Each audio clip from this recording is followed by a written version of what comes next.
हर हिंदुस्तानी नागरिक को यह संविधान एक वोट का अधिकार देता है।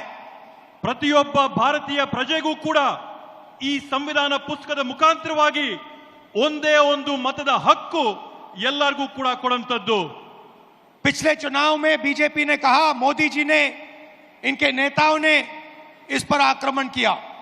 ಕಳೆದ ಚುನಾವಣೆಯಲ್ಲಿ ಬಿಜೆಪಿಯ ಮುಖಂಡರುಗಳು ನರೇಂದ್ರ ಮೋದಿ ಜಿ ಅವರು ಅವರ ಪಕ್ಷದ ಕಾರ್ಯಕರ್ತರು ಈ ಒಂದು ಪವಿತ್ರವಾದಂತಹ ಗ್ರಂಥದ ಮೇಲೆ ಬೇರೆ ಬೇರೆ ರೀತಿಯಾದಂತಹ ಪ್ರಹಾರಗಳನ್ನ ಮಾಡಿದ್ದಾರೆ।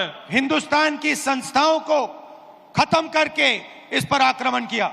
ಭಾರತ ದೇಶದ ವಿವಿಧವಾದಂತಹ ಸಂಸ್ಥೆಗಳನ್ನ ಅದರ ಮೇಲೆ ಪ್ರಹಾರ ಮಾಡಿ ಈ ಒಂದು ಸಂವಿಧಾನನ ಮುಗಿಸಂತ ಷಡ್ಯಂತ್ರ ಪ್ರಯತ್ನ ಮಾಡಿದ್ರು। पिछले चुनाव में हमारे सामने एक सवाल उठा। ಕಳೆದ ಚುನಾವಣೆಯಲ್ಲಿ ನಮ್ಮೆಲ್ಲರ ಮುಂದೆ ಒಂದು ಪ್ರಶ್ನೆ ಉದ್ಭವಿಸಿತು। लोकसभा का चुनाव हुआ, उसके बाद महाराष्ट्र का चुनाव होता है। ಲೋಕಸಭೆಯ ಒಂದು ಚುನಾವಣೆ ಆಯಿತು। ಆ ಲೋಕಸಭೆಯ ಚುನಾವಣೆಯ ಬೆನ್ನಲ್ಲೇನೆ ಮಹಾರಾಷ್ಟ್ರ ರಾಜ್ಯದಲ್ಲಿ ಅಲ್ಲಿನ ವಿಧಾನಸಭೆಯ ಚುನಾವಣೆ ಆಯಿತು। लोकसभा में हमारा गठबंधन महाराष्ट्र के चुनाव को जीतता है।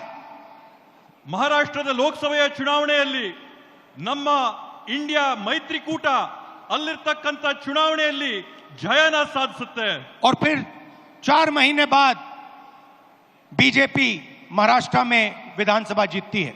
ಅದಾದ ನಂತರ ಕೇವಲ 4 ತಿಂಗಳೊಳಗೆ ಬಿಜೆಪಿಯಲ್ಲಿ ವಿಧಾನಸಭೆಯ ಚುನಾವಣೆಯಲ್ಲಿ ಗೆಲುವನ್ನ ಸಾಧಿಸುತ್ತೆ।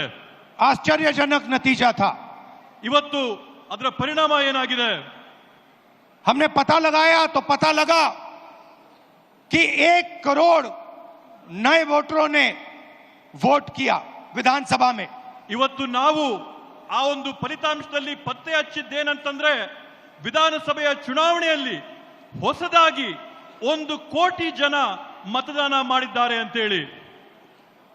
1 करोड़ नए लोग जिन्होंने लोकसभा में अपना वोट नहीं डाला था, जादू से ये विधानसभा में वोट डालने निकल आए।